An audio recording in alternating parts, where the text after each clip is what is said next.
12 साल के बाद एक महिला अपने टूटे फूटे खंडर जैसे मकान में आती है और वो बहुत ज़ोर ज़ोर से रोती है और चिल्लाती हुई अपने मकान की दीवारों से अपनी बेटी की भीख मांगती है कि मेरी बेटी मुझे लौटा दो, मेरी बेटी मुझे लौटा दो। दोस्तों, मकान की दीवारें नहीं बोला करती हैं। तभी वहाँ पर एक महिला डॉक्टर बिना कुछ कहे, बिना कुछ सोचे समझे उस महिला के मुख पर बहुत जोरदार थप्पड़ जमा देती हैं और उससे काफ़ी गाली गलौज करती हैं कि धिक्कार है ऐसी माँ पर, और तुम माँ कहलाने के लायक भी नहीं हो। तुम माँ के नाम पर एक बहुत बड़ा धब्बा हो, तुम माँ के नाम पर एक बहुत बड़ा कलंक हो। तुम कैसी माँ हो, तुम्हें तो डूब मरने के लिए जगह भी नसीब नहीं होनी चाहिए।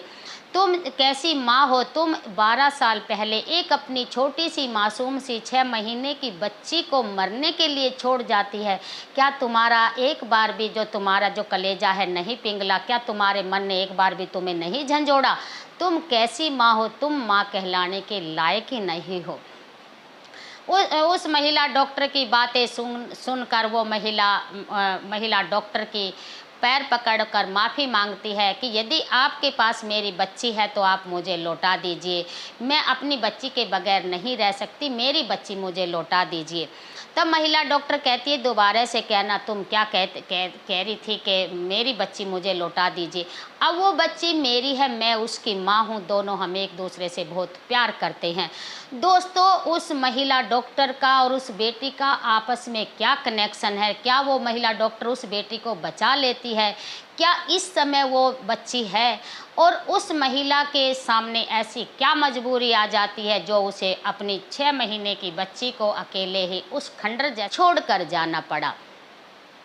दोस्तों, कहानी की सच्चाई जानने के लिए वीडियो को शुरू से लास्ट तक ज़रूर देखना है और वीडियो में पूरा बने रहना है। और आगे बढ़ने से पहले मेरी आप सबसे छोटी सी एक रिक्वेस्ट है, यदि आप मेरे चैनल पर नए हैं लाइक और सब्सक्राइब ज़रूर करना है। और यदि वीडियो आपको अच्छी लगे तो कमेंट बॉक्स में आप अपनी जो राय है वो रख सकते हैं और वीडियो को ज़्यादा से ज़्यादा आप शेयर कर सकते हैं। और आप मेरे चैनल पर आप बने रहें और लाइक और सब्सक्राइब भी करते रहें। फिर मिलते हैं हम आपसे और एक नई वीडियो के साथ, एक नए कहानी के साथ। दोस्तों, ये कहानी दिल्ली के नवेड़ा की है, जहाँ पर एक सुनसान जगह पर टूटा फूटा खंडर की तरह का वो मकान है। उस मकान में एक महिला रहती है, तो उसका इस दुनिया में उसके सिवा और कोई नहीं है।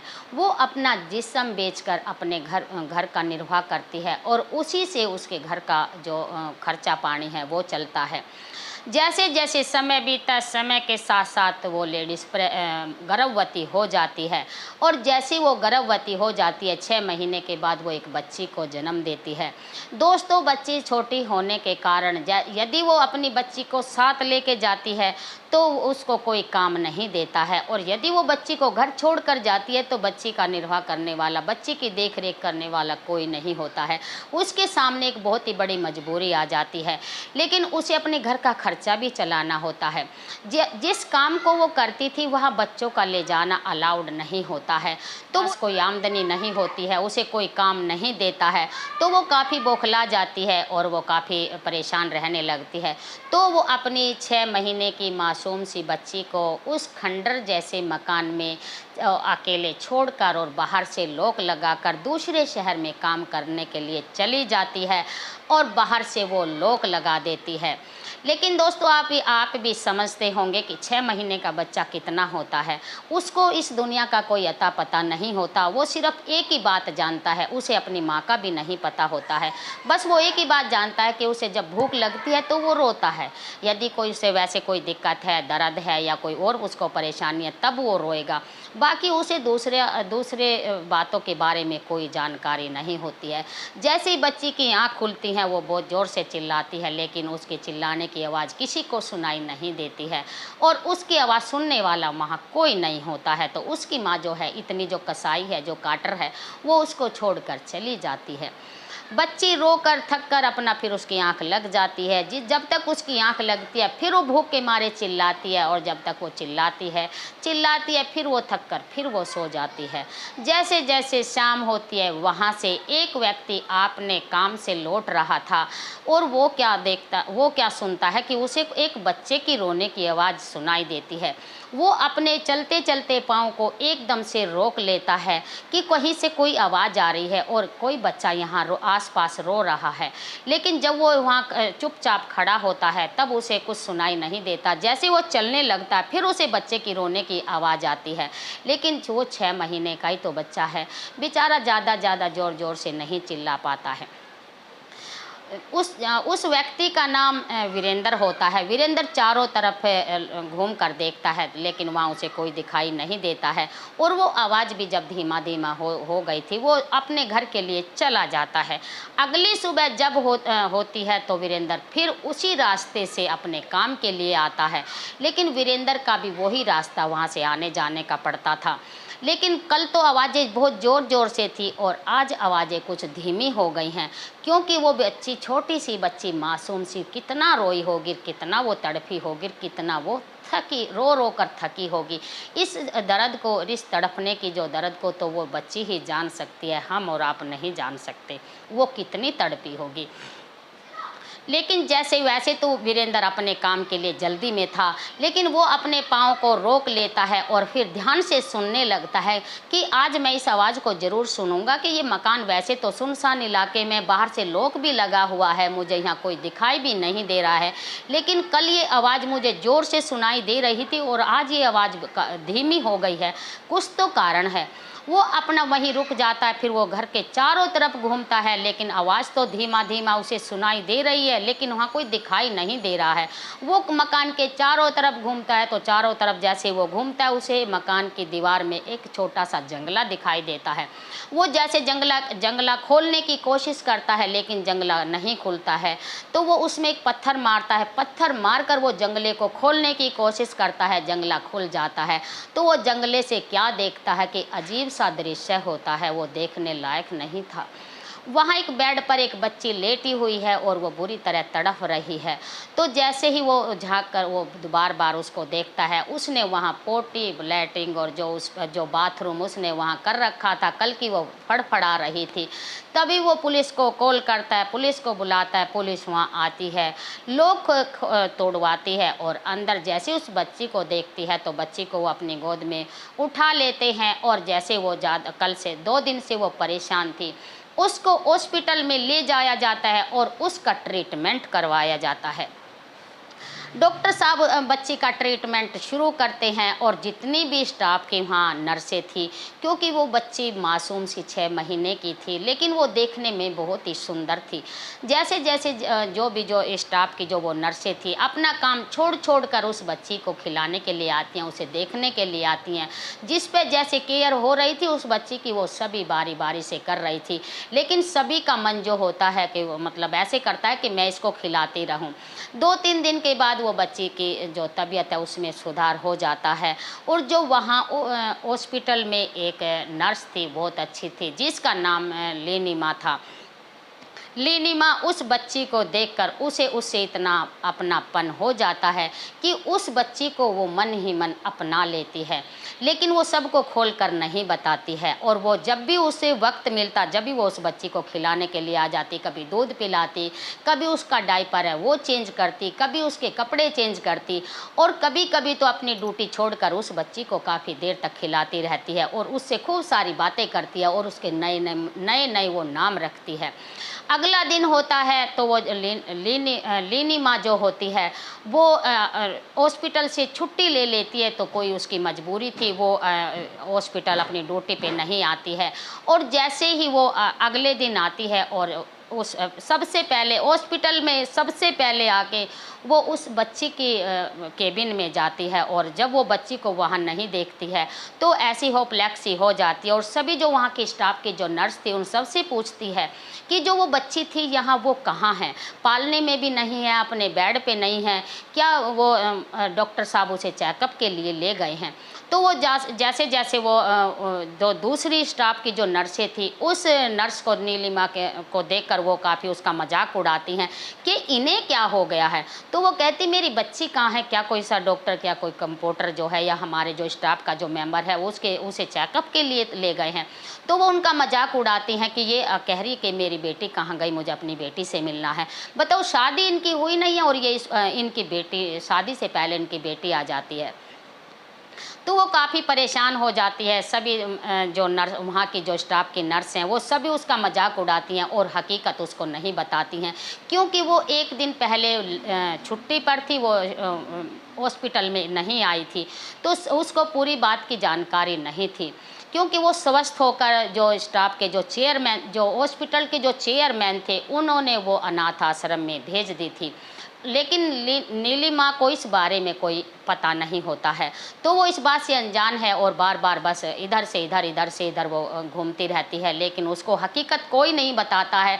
और जितने भी वो स्टाफ के वहाँ पर जो मेंबर हैं, वो उसका मजाक उड़ाते हैं और उसकी तफरीह लेते हैं, लेकिन हकीकत उसको नहीं बताते हैं। और जैसे ही वो हॉस्पिटल के जो बड़े चेयरमैन हैं, वो उनके पास जाती है और उनसे पूछती है कि जो बेटी यहाँ पे थी वो कहाँ है, मुझे उससे ज़रूरी मिलना। में जैसे नीलिमा चेयरमैन के पास जाती है और वहाँ से उस बच्ची की जानकारी लेती है, और जैसे वो जानकारी लेती है कि उस बच्ची, जैसे वो स्वस्थ हो गई थी, उसे अनाथ आश्रम में भेज दिया गया है। नीलिमा हॉस्पिटल से छुट्टी लेती है और सीधी अनाथ आश्रम पहुँच जाती है। क्यों, जैसे अनाथ आश्रम का नाम उसने सुना है, तो वो भी एक अनाथ बच्ची, खुद भी वो एक अनाथ बच्ची है और उसने भी इस जो ये दुख है ये सहा है, और जैसे जैसे उसकी परवरिश है, उसको अपना सारा जो बचपना याद आ जाता है। वो भागी भागी अनाथ आश्रम जाती है और वहाँ अनाथ आश्रम वाले से जाकर कहती है कि ये मेरी बच्ची है और मुझे इसे गोद लेना है, मैं इसकी परवरिश मैं खुद करना चाहती हूँ। तभी अनाथ आश्रम वाले उसकी तरफ देखते हैं कि ये एक महिला डॉक्टर है, इसकी तनख्वाह भी अच्छी खासी होगी और ये इस लायक है कि ये इसकी परवरिश अच्छे से कर सकती है। वहाँ कागज़ कार्रवाई होती है और वो जैसे ही अनाथ आश्रम वाले उस बच्ची को महिला डॉक्टर को देते हैं, तो महिला डॉक्टर बच्ची को लेकर गले से लगा लेती है और बार बार उसका मत्था चूमती है और वो तहे दिल से उसे अपनी बेटी मान लेती है और अपने घर ले आती है और उसकी जो परवरिश है अपनी बेटी की तरह करनी शुरू कर देती है। उधर महिला जो डॉक्टर हैं उस बेटी के घर का वो पता करती हैं कि कहाँ से ये बेटी को लाया गया है, इसके मम्मी पापा कौन है, उसके परिवार के बारे में पूरी जानकारी रखती है। जिस घर से उस बच्ची को लाया गया था, महिला डॉक्टर टाइम निकालकर उस घर पर वो नज़र रखती है और सुबह शाम उस घर के चक्कर लगाती है, लेकिन वहाँ पर कोई नहीं आ पाता। जैसे जैसे समय बीता, समय के साथ साथ जैसे जैसे बच्ची बड़ी होने लग गई है और उसने जैसे ही अपने मुख से पहला शब्द माँ कहा, तो उस महिला डॉक्टर माँ शब्द सुनने से तो काफ़ी उसका जो मन है वो काफ़ी प्रसन्न हो जाता है, वो काफ़ी खुश हो जाती है और अपनी बेटी को अपने गले से लगा लेती है और उसे काफ़ी प्यार करती है। जैसे जैसे बच्ची धीरे धीरे बड़ी होने लगती है तो वो उसका एडमिशन एक बहुत ही अच्छे स्कूल में करवा देती है और वो सब कुछ काम और वो सब जो है सब पीछे छोड़ देती है और अपनी बच्ची पर इतना ध्यान रखती है, अपनी बच्ची की परवरिश इतने अच्छे ढंग से करती है कि जो उसका पीछा जो अतीत है उसको वो सामने नहीं आने देती है और उसके अतीत के बारे में उसको कभी कुछ नहीं बताती है जो पीछे, और वो सोचती है जो पीछे छूट गया बस ये मेरी बच्ची है और मैं इसकी माँ हूँ, हम एक दूसरे से प्यार करते हैं, बस इतना हम एक दूसरे के लिए जानते हैं, तीसरा हम बीच में शब्द कोई भी लाने नहीं देते हैं। तो वे उसकी जो मनोकामना है, जो नीलिमा की जो मनोकामना है उस महिला डॉक्टर की, अपनी बेटी को वो एक सर्जन डॉक्टर बनाना चाहती है और उसकी परवरिश बहुत ही मन लगाकर अच्छी तरीके से कर। जैसे ही महिला डॉक्टर उस मकान पर नज़र रखे हुए है तो वो एक दिन वहाँ पर जाती है तो वो एक महिला को वहाँ पाती है, तो वो महिला ज़ोर ज़ोर से रो रही है और ज़ोर ज़ोर से चिल्ला रही है। तो जैसे ही वो मकान की दीवारों से कह रही है कि मेरी बेटी मुझे लौटा दो, मेरी बेटी मुझे लौटा दो। तब वो उसके जैसे ही वो महिला डॉक्टर उस महिला के ये लफ्ज़ सुनती है तो वो कुछ बिना सोचे समझे उसकी तैड़ इतनी ज़ोर से पिटाई करती है और उसको जमा जमा के मारती है। तब वो कहती है कि जब तू 12 साल पहले उस छोटी सी बच्ची को, 6 महीने की बच्ची को यहाँ मरने के लिए छोड़ गई थी, आज तुझे वो बच्ची याद आती है। धिक्कार है ऐसी माँ पर और धिक्कार है ऐसी माँ के जो ऐसी माँ समाज में माँ कहलाने के लायक नहीं है। तुम माँ के नाम पर एक कलंक हो, माँ के नाम पर एक बहुत बड़ा दब्बा हो। तुम कैसी माँ हो? जब तुम बच्ची को छोड़कर जा रही थी, क्या तुम्हारा मन एक बार, तुम्हारा जो कलेजा है एक बार भी नहीं पिघला इस बच्ची की मोह ममता को देखते हुए कि ये जिएगी या मरेगी? तुमने तो इसको मरने के लिए छोड़ दिया था और आज मैं तुम्हारी कंप्लेंट पुलिस को करूंगी। तो तभी वो महिला डॉक्टर के पैर पकड़ लेती है कि आप मैं अपनी की हुई जो गलती है उस पर मैं काफ़ी शर्मिंदा हूँ और मेरी जो गलती है, मेरा मन जो है वो काफ़ी मुझे बार बार झंझोड़ता है और धिक्कार है मुझ पर, मैं इस गलती के लिए काफ़ी पछता रही हूँ। मेरे लिए एक सामने मेरी बहुत बड़ी मजबूरी थी कि मेरे जो खाने पीने के और मेरे जो परिवार खाने पीने के लाले पड़ गए थे, तो मेरे पास और कोई चारा नहीं था। तो मैं अपने दिल के टुकड़े को यहीं पर छोड़कर चली गई थी। तब वो महिला कहती है कि तू भीख मांग कर भी तो अपना गुजारा कर सकती थी, ज़रूरी तो नहीं कि तू अपना जो जिस्म बेच कर ही अपना गुजारा करे। यदि तू इसको पालना चाहती तो तू अपने भीख मांग कर भी अपना गुजारा कर सकती थी। उनकी दोनों की आपस में काफ़ी बहस होती है। तो वो महिला डॉक्टर से कहती है कि यदि आपके पास मेरी बच्ची है तो आप मुझे मेरी बच्ची लौटा दो। तब वो महिला डॉक्टर कहती है कि दोबारा से कहना, तो कहना क्या चाहती है? अब वो मेरी बच्ची है और मैं उसकी माँ हूँ, तुम बीच में, हमारे बीच में कहाँ से आ जाती हो? और आइंदा यदि तुम मेरे और मेरी बच्ची की तरफ आंख उठाकर भी देखोगी तो मेरे से बुरा कोई नहीं होगा। और यदि मैं चाहूँ तो तुम्हें पुलिस के हवाले कर सकती हूँ, लेकिन मैं अपनी बच्ची के प्यार के आगे मजबूर हूँ। तो इसलिए मैं तुम्हें माफ़ करती हूँ और तुम्हें यहाँ से जाने के लिए कहती हूँ। और तुम अपना चाहे भीख मांगो, चाहे तुम कुछ भी अपना जीवन निर्वाह करो तो तुम कर सकती हो। मैं अपनी बच्ची के प्यार के वास्ता देती हूँ और तुम हमारी ज़िंदगी और हमारी बच्ची की ज़िंदगी से चले जाओ। तो वो महिला सोचती है कि मेरी बच्ची एक जो ये महिला डॉक्टर हैं उनके पास है तो उसका जो उसकी मेरी बच्ची की परवरिश बहुत ही अच्छे ढंग से होगी। इतनी परवरिश मैं भी उसके लिए नहीं कर पाती और मेरे दिल को इतना सब्र है कि मैं इस सब्र के सहारे जी सकती हूँ कि मेरी बच्ची एक बहुत ही अच्छी डॉक्टर के पास है और वो इस लायक है कि मेरी बच्ची की जो परवरिश है वो बहुत ही अच्छे से होगी।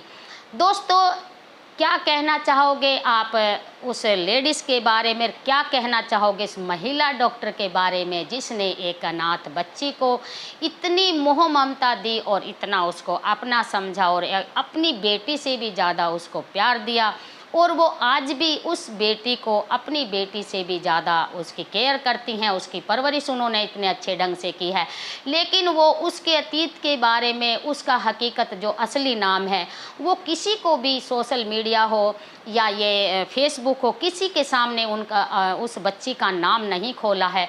उसका जो अतीत है, उसका जो नाम है उन्होंने बिल्कुल गुप्त रखा है कि मैं जो अपनी बेटी का जो अतीत है वो किसी के सामने नहीं लेकर आऊँगी, ताकि जो मेरी बच्ची को कोई गलत निगाह से नहीं देखे कि ये ऐसे माँ बाप की बेटी है।